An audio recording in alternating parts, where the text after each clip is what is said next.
దైవ మర్మములు. సహోదరుడు భక్త్ సింగ్ గారి అనుభవంలో దేవుడు ఆయనకు బయలుపరిచిన దైవ మర్మములు. నవంబర్ 17. సాత్వికులు ధన్యులు, వారు భూలోకమును స్వతంత్రించుకొందురు.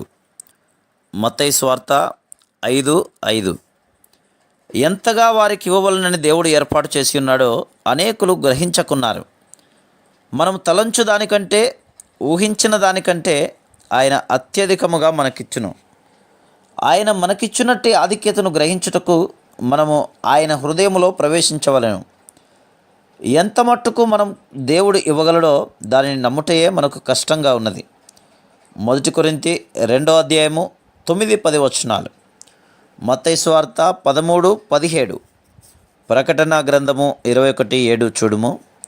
ఇవి విచిత్రములైన వాక్యములు కావా? దేవుడు తన్ను ప్రేమించు వారి కొరకు ఏవి సిద్ధపరచనో అవి కంటికి కనబడలేదు, చెవికి వినబడలేదు, మనుష్య హృదయమునకు గోచరము కాలేదు.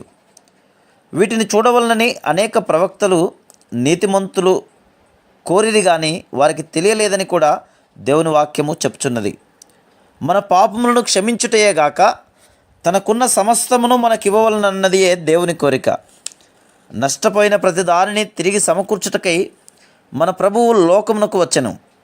దేవుని యొద్ద నుండి మన కొరకు ఆయన మనస్సులో సంకల్పించబడిన ప్రతిదియు సంపూర్ణముగా మనం పొందు వరకు ప్రభువు తృప్తి చెందడు. సాత్వికముగా నుండి నేర్చుకున్నట ద్వారా ఇది కలుగును. ప్రభువైన యేసుక్రీస్తు యొక్క సమస్త ఐశ్వర్యమును మనము ఈ విధంగా పొందగలము.